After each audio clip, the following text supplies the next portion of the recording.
Dear students, learners and friends, ये theme 4 का last topic है, कैन वी सी एवरीथिंग। कहने का मतलब कि क्या हम सब कुछ देख समझ सकते हैं।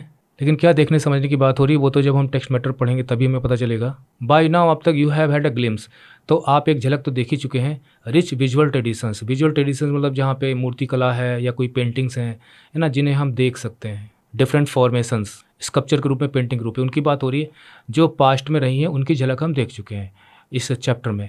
एक्सप्रेस्ड इन ब्रिक, जो हम देखते हैं स्कल्पचर के रूप में, है ना, वो स्टोन आर्किटेक्चर के रूप में भी दिखाई देता है, ब्रिक्स में भी दिखाई देता है, एंड पेंटिंग में भी दिखाई देता है। We have seen that much has been destroyed, तो काफ़ी कुछ तो डिस्ट्रॉय हो चुका है ओवर सेंचुरीज, समय के साथ साथ शताब्दियों में, पिछले शताब्दियों में। लेकिन फिर भी वॉट रिमेन्स, जो कुछ भी बचा है, हैज़ बीन प्रिजर्व्ड, और जिसे बचाया जा चुका है, संरक्षित किया गया है। Conveys a sense of the vision. Vision का मतलब होता है कि जो इसको बनाने वाले लोग थे, जैसे आर्टिस्ट हो गए, स्कल्पचर्स हो गए, मैसन्स हो गए, मतलब राजगीर, जो ईंट जोड़ कर तैयार करते हैं, आर्किटेक्ट्स यानी जो बिल्डिंग्स का निर्माण करने वाले जो वास्तुकार हैं। अब जैसे सांची का स्तूप है तो उसकी पूरी की डिज़ाइनिंग कैसे क्या बनाना है, वो सब आर्किटेक्चर के अंतर्गत आएगा ना। और वहाँ पे जो काम करने वाले राजगीर होंगे, मैसन्स आ जाएंगे। Who created this spectacular work, ये भव्य कलाकृतियाँ जिन्होंने बनाई, उनकी क्या सोच थी, क्या विजन था उनका, उनकी क्या दृष्टि थी, क्या सोच कर उन्होंने बनाया इनको, उसकी बात यहाँ हो रही है। मतलब यहाँ पे हम बात कर रहे हैं उनके विज़न की, vision of the artist, sculptures, masons and architects, इनके विज़न की हम बात कर रहे हैं। और वो शताब्दियों पहले की हम बात कर रहे हैं, तो क्या सोचकर बनाया वो कैसे पता चलेगा। Who created these spectacular works, yet do we always automatically understand, तो क्या हम वास्तव में अपने आप समझ जाते हैं कि वो क्या कहना चाहते थे इन दृश्य परंपराओं के, यानी ये जो विजुअल आर्ट के जरिए। मतलब without difficulty can we understand. अब बताइए, दो सांची का स्तूप बनाया गया तो वहाँ के लोगों की उस वक्त क्या सोच रही होगी, और इतने 2000 साल बाद हम कैसे इसका अंदाज़ा लगा सकते हैं। तो वो बात कही गई, क्या हम उसको देखते ही अंदाज़ा लगा सकते हैं कि किस मूड के साथ, किस सोच के साथ, किस विजन के साथ इन्हें बनाया गया था। दे वॉन्टेड टू कन्वे, वो इन सब चीज़ों से वो क्या बताना चाहते थे। कैन वी एवर नो, क्या हम जान पाएंगे that these image meant to people who saw them and venerated them about 2000 years ago, यानी 2000 साल पहले ये जो इमेजेस हमें देखने को मिलती हैं, जिनकी लोग पूजा करते थे, उपासना करते थे, भक्ति करते थे, तो उस समय उनके लिए इनका क्या इंपॉर्टेंस था, क्या सोच के करते थे, क्या महत्व था। आज तो हम बता सकते हैं भाई, टेम्पल्स में हम जाते हैं तो आज के मूड के बारे में हमें पता है, उसके प्लस माइनस पॉइंट, उसके मेरिट्स डिमेरिट्स जो भी हम डिस्कशन करते हैं। लेकिन उस समय के लोग किस मूड से, किस सोच के साथ, क्या विजन था, बहुत मुश्किल है पता लगाना।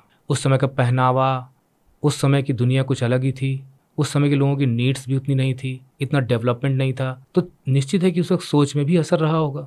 तो वो चीज़ यहाँ बताई गई कि कैन वी सी एवरीथिंग, तो क्या इन जो आर्टिस्ट, स्कल्पचर्स, मैसन, आर्किटेक्ट्स के विजन को हम समझ सकते हैं, या जो लोग, वो तो बनाने वाले ये लोग हो गए, जो लोग वहाँ जाकर उनको यूज़ करते थे, उनकी पूजा करते थे, उपासना करते थे, इनको देखते थे, उनके क्या विचार बनते थे, क्या हम समझ पाएंगे।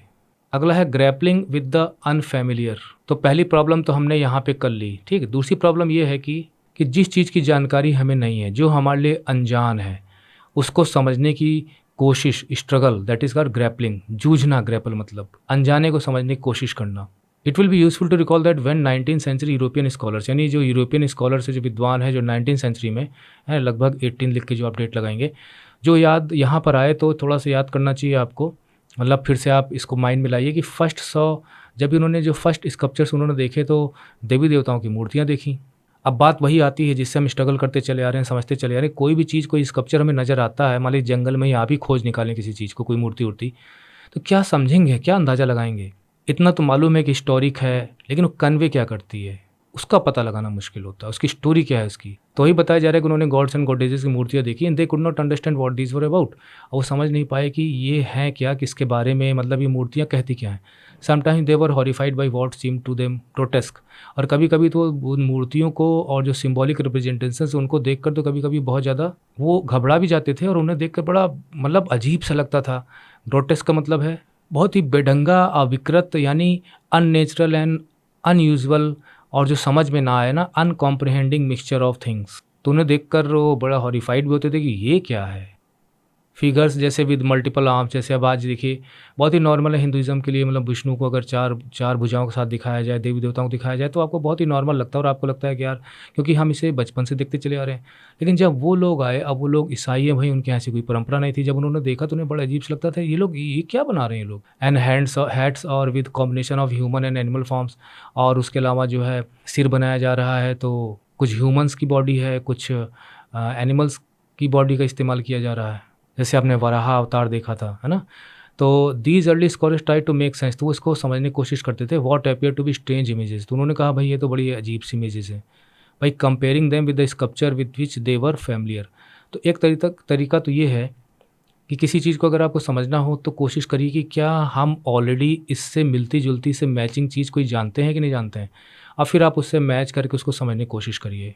वैसे मान लीजिए वो लोग वहाँ पहुँचे, उन्होंने देखा भाई कोई बिल्डिंग बनी हुई है, वहाँ पे 10 लोग हैं, पूजा पाठ कर रहे हैं, कुछ है, तो अंदाज़ा लगाएंगे यार ऐसी प्लेस तो हमारे यहाँ चर्च होती है, तो इसका मतलब चर्च हमारा किस फंक्शन के लिए यूज़ किया जाता है, रिलीजियस पर्पज़ के लिए यूज़ किया जाता है।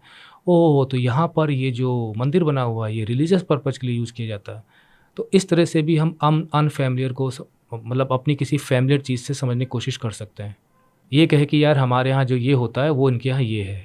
तो इन अजीब-ओ-गरीब मूर्तियों को समझने के लिए उन्होंने इससे वो परिचित थे जिस मूर्ति कला से, उससे उन्होंने मैच करने की कोशिश की कि क्या हम समझ सकते हैं, नहीं, दैट फ्रॉम एंशिएंट ग्रीस, और वो थी ग्रीस की कला, प्राचीन यूनान की जो कला परंपरा थी, ट्रेडिशंस वहाँ की, जो क्योंकि वही यूरोप से आए थे वो लोग, और ग्रीस जो है बहुत ही पुराना, एक प्रकार से उसको क्रेडल ऑफ सिविलाइजेशन कहा जाता है, European civilisation.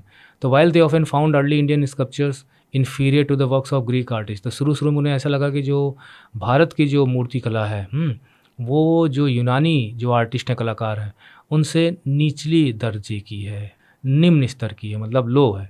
They were very excited when they discovered, लेकिन फिर बाद में जब जो उन्होंने डिस्कवर्ड किया इमेजेस ऑफ द बुद्धा, लेकिन जब बाद में बुद्ध की जो मूर्तियाँ मिली, बोधिसत्व की जो मूर्तियाँ मिली, that were evidently based on Greek models, और ये मूर्तियाँ जो हैं लगभग जो ग्रीक आर्ट है ना, ऑफ स्कल्पचर, उससे मेल खाती थी।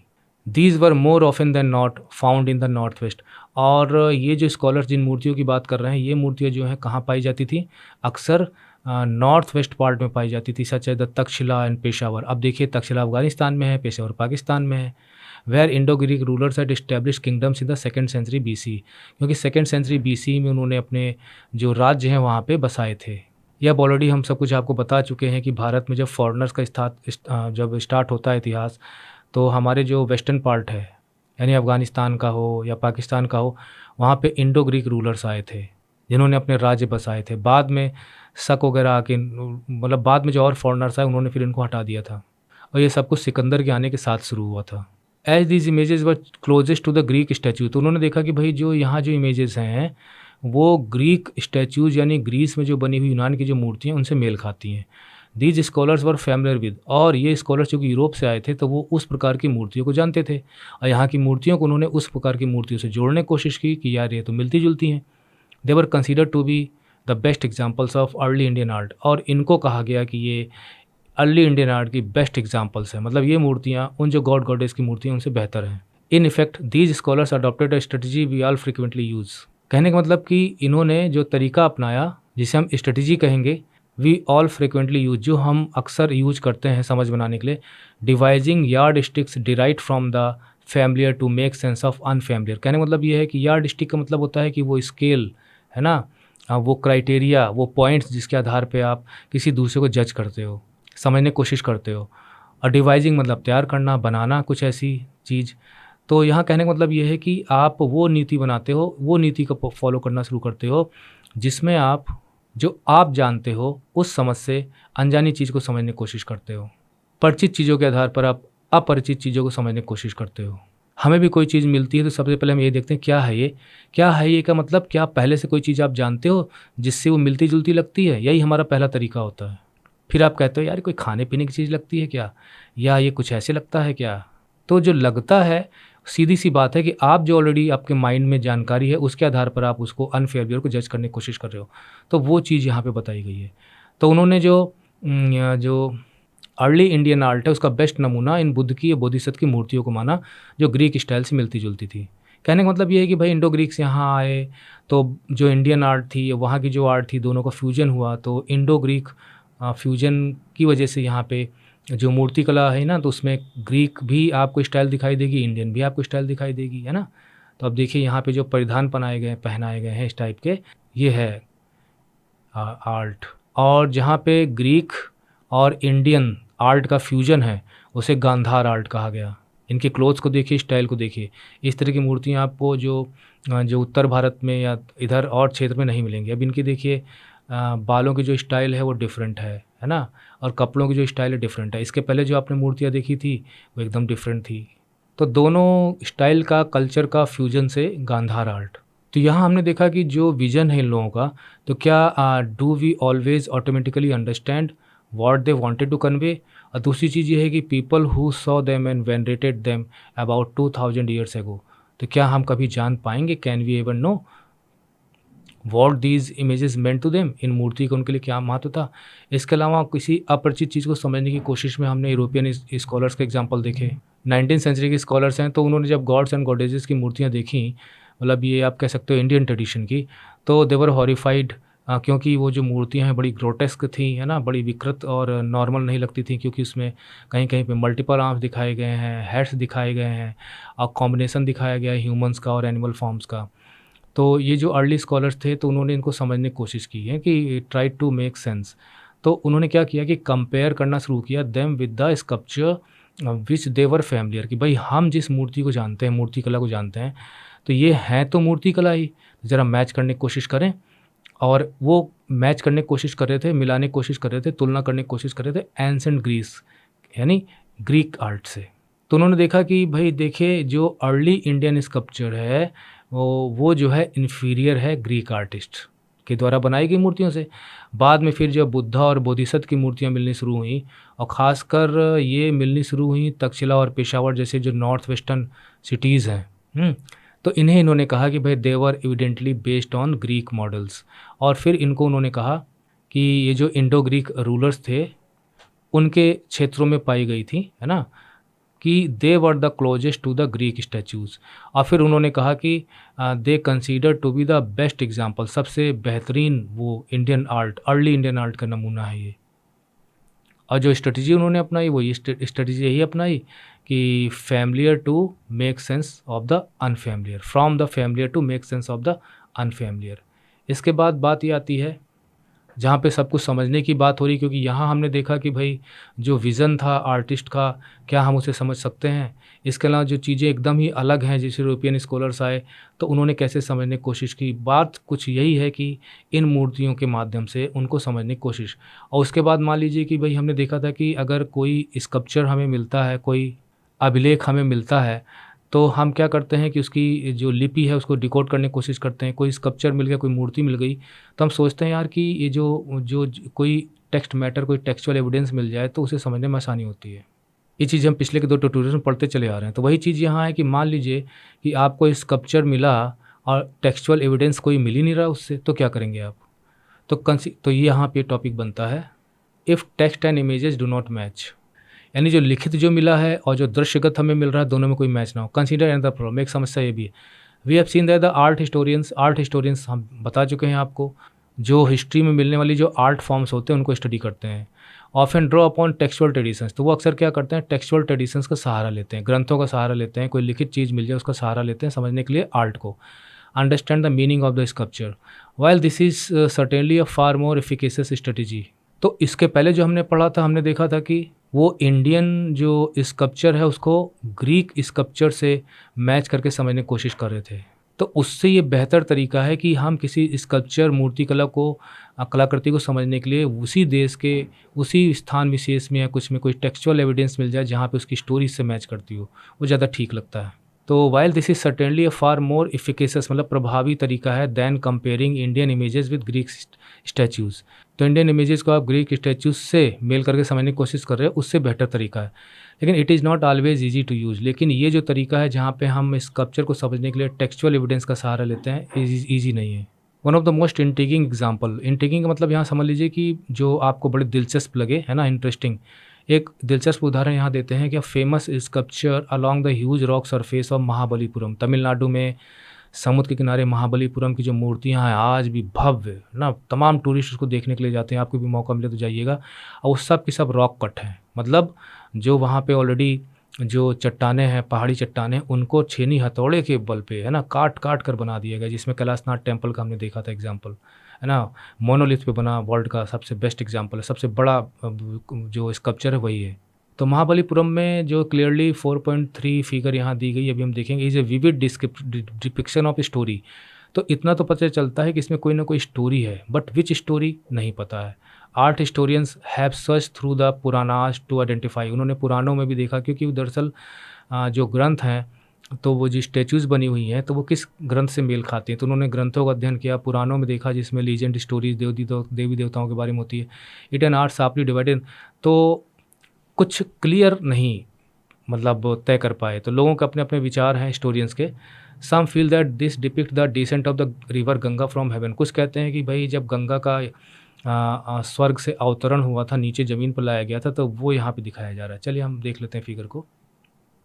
देखिए ये हैं फिगर्स, अब ज़रा अंदाज़ा लगाइए आप कि ये लग रहा है जैसे गंगा है जो उतर के नीचे आ रही है, जो बीच में गैप बना हुआ है, और इतना कुछ देखने के बाद लग तो रहा है किसी कहानी का यहाँ पे पोर्ट्रे किया गया, लेकिन कुछ जानकारी कहीं नहीं जा सकती क्योंकि एविडेंस इसके ठीक से मिल नहीं रहे हैं। अब देखिए यहाँ पे, क्योंकि देखिए यहाँ पे एक देवी भी हैं जो नीचे ऐसे उतर रही हैं इस टाइप की ना। एनीवे, दूसरा क्या ओपिनियन है इसको लेके, the natural cleft through the centre of the rock surface might represent the river, वो जो क्लेफ्ट जो दरार है यहाँ पे ना, ये जो मैंने अभी आपको बताया था, ठीक। दूसरा ओपिनियन ये है कि the story it self is narrated in the Puranas, Puranas में कहानी है किसी प्रकार से गंगा का अवतरण हुआ। Other feel that it represent a story from the Mahabharata, की ये महाभारत ग्रंथ से स्टोरी ली गई है। अर्जुन डूइंग पीनेंस, अर्जुन जो है वो तपस्या कर रहे हैं ऑन द रिवर बैंक पर, in order to acquire arms, जिससे उन्हें शक्तियाँ मिल सकें और अच्छे हथियार मिल सकें, pointing to the central figure of an ascetic, और बीच में एक एसेटिक ऋषि जैसी फिगर है, साधु जैसी। तो दिव्यास्त्र प्राप्त करने के लिए, है ना, इस तरह की तपस्याएं होती थी। दिव्यास्त्र मतलब नॉर्मल नहीं, दिव्य शक्तियों से भरे हुए, जैसे ब्रह्मास्त्र है, वज्रास्त्र है ना, एटसेट्रा। देखते हैं इसमें, हाँ ये यहाँ पे शायद तपस्या कर रहे हैं ना, या जो कुछ भी हो भाई केंद्र में है, या नदी किनारे ये यहाँ पे बैठे हुए हैं ना। तो ऐसे ही है, सब अंदाज़ा लगाते हैं जब तक टेक्सचुअल एविडेंस, तो ये आसान नहीं कि हमेशा आपको टेक्स्ट सपोर्ट मिली जाए। तो यहाँ पे हमने क्या देखा, हमने ये देखा कि एक प्रॉब्लम और हमने देखी, वो ये है कि हिस्टोरियंस जो हैं वो अक्सर टेक्सचुअल एविडेंस का सहारा लेते हैं ना, ड्रॉ अपॉन मतलब डिपेंड अपॉन। लेकिन ये कम से कम जो स्ट्रेटजी है ना, is a far more efficacious strategy then comparing Indian images with the Greek statues and. लेकिन it is not always easy, है ना, it is not always easy to use. यहाँ पे एक एग्जांपल दिया गया, फेमस स्कल्पचर का एग्जांपल दिया गया है महाबलीपुरम का, जो तमिलनाडु में है, और यहाँ बताया गया है कि जो वो आर्ट है, जो स्कल्पचर वहाँ पे बनाई गई हैं मूर्तियाँ, तो उससे 2-3 प्रकार की विचारधारा निकल के आती है। तो पुराणों से उसको पता लगाने की कोशिश की क्या लिखा गया है। तो कुछ का ये मानना है कि भाई यहाँ पे जो है decent of the river Ganga from haven दिखाया गया है। कुछ का मानना है कि यहाँ पे महाभारत से एक कहानी है अर्जुन की, जब वो तपस्या करते हैं डूइंग पीनेंस, दिव्यास्त्र प्राप्त करने के लिए, बीच में वो फिगर उनकी दिखाई गई है। तो इस तरह से डिफरेंट मत यहाँ पे हैं। अब बात यहाँ आती है लास्ट में कि जो कुछ भी जिस समय की हम बात कर रहे हैं, उस समय क्या जो टेक्सचुअल ट्रेडिशन में और जो स्कल्पचर में दिखा दिया गया, बस क्या उतना ही उस वक्त दुनिया में उस क्षेत्र में होता था? क्योंकि हम आज भी जानते हैं कि चाहे मीडिया हो, चाहे वो न्यूज़पेपर्स हों, चाहे फिल्म्स हों, कुछ भी, मतलब जो सेलिब्रिटीज़ होते हैं जनरली वही छाए रहते हैं, उन्हीं के बारे में चर्चाएँ। एक आम आदमी की ज़िंदगी के बारे में फ़िल्मों में भले दिखा देते हैं, वो भी बहुत रियल नहीं दिखाते हैं। तो वो चीज़ यहाँ पे है कि everything was not recorded. Finally remember that many rituals, कई ऐसे कर्मकांड थे, कई ऐसे रिलीजियस बिलीव्स थे, लोगों के अपने मजहबी मत थे, कई ऐसी प्रैक्टिसेस थी जिन्हें रिकॉर्ड नहीं किया, were not recorded in a permanent visual form, मतलब इस तरह से स्कल्पचर में उनको रूप नहीं दिया गया। जो भी देख रहे हैं वो कहीं ना कहीं उस वक्त के प्रचलित साधु संतों, राजा महाराजाओं, देवी देवताओं से रिलेटेड है। एज मोनूमेंट्स और स्कल्पचर, चाहे वो यादगार इमारतें हों, चाहे वो मूर्तिकला हो, यहाँ तक कि पेंटिंग्स में भी। तो बहुत से रीति रिवाज हैं, धार्मिक सोच है, विश्वास है, जो इनमें नहीं रिकॉर्ड किया गया। जैसे उदाहरण के लिए दीज इंक्लूडेड डेली प्रैक्टिस है, रोज़ाना के प्रैक्टिसेस शामिल हैं, रोज़ाना आदमी की दिनचर्या क्या होती थी, डेली रूटीन कहीं नहीं दिखाया गया। As well as those associated या स्पेशल ओकेजन्स पे खास क्या होता था वो भी हमें देखने को नहीं मिलता है। जितना भी हमने देखा वो कहीं ना कहीं बुद्धा से रिलेटेड है, तो सांची स्तूप है, तो ये है, नॉर्मल ज़िंदगी कहीं नहीं है। Many communities and peoples may not have felt the need for keeping lasting records. अब बात ये आती है कि भाई लोगों ने और जो विभिन्न सोसाइटीज़ हैं, कम्युनिटीज़ हैं, उन्हें ऐसा लगा भी नहीं होगा कि यार हमें इसमें कोई रिकॉर्ड बना के रखना है आगे आने वाले समय में, है ना? जैसे अजीत सर पढ़ाएँगे और हम लोग किताबों में देखेंगे, है ना? तो हमें पता चलेगा। इतनी दूरदृष्टि सोच उनकी नहीं रही होगी कि इतिहास बना के रखा जाए। Even as they may have been had a vibrant tradition of religious activities and philosophical ideas. कहने का मतलब ये है कि हो सकता है ना? और संभावना है कि उनकी बहुत ही वाइब्रेंट ट्रेडिशन रही हो, यानी बहुत ही डायनेमिक और सक्रिय परंपरा रही हो। बड़ी मतलब उज्ज्वल परंपराएँ रही हों, रिलीजियस एक्टिविटीज़ रही हों, जिनके बारे में हमें बिल्कुल भी नहीं पता चल पाएगा क्योंकि उनको कहीं कोई महत्व मिला ही नहीं। एंड फिलोसफिकल आइडियाज़ रहे हों, उनकी सोच रही हो। इनफैक्ट सच कहें तो द स्पेक्टेकुलर इंस्टेंसेस, मतलब जो शानदार जो हम कुछ यहाँ पढ़ते चले आ रहे हैं विजुअल आर्ट को, वो एग्जांपल्स हैं जिस पर हमने फोकस किया इस चैप्टर में।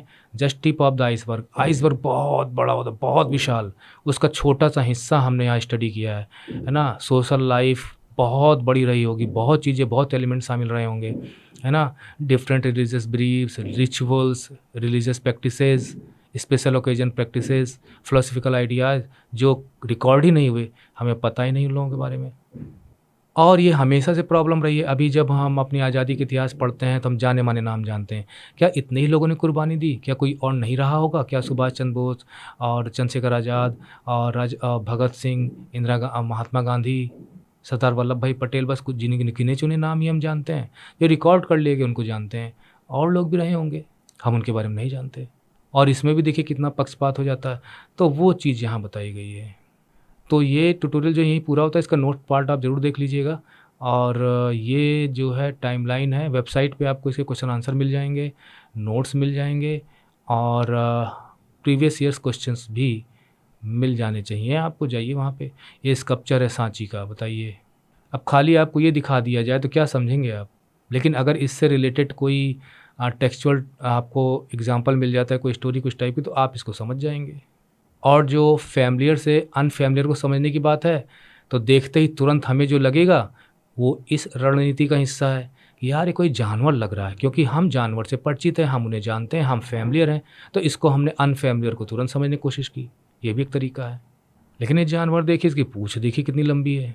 तो ये सब कुछ है। ये देखिए भैया, ये कितना बढ़िया ना। सोचो हिस्टोरियंस कितनी मेहनत करते होंगे ना। Okay, ending the tutorial. Bye bye, study well and take care.